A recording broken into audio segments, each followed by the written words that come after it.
দেখুন গাছগুলো বড় হয়ে গিয়েছে, তাই জল দেওয়া হচ্ছে। আর এদিকে বেগুন গাছ দেখুন, ড্রেনে ড্রেনে জল দেওয়া হয়েছে।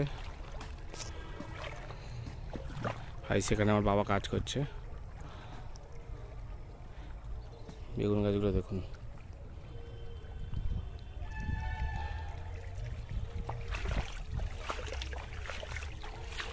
দেখুন এইভাবে জল দেওয়া হয় বাগানে।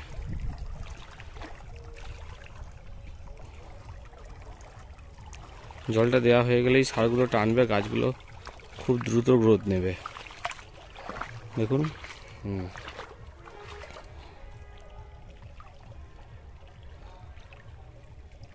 এইগুলো কালো বেগুন, আর এইগুলো আছে ছোটো ছোটো সব সাদা বেগুন। ছোট ছোট গাছ সবে লাগানো হয়েছে। আর এইগুলো কালো বেগুন বড় হয়ে গিয়েছে, অলরেডি ফুল আসতে শুরু করেছে। দেখুন ফুল দেখুন।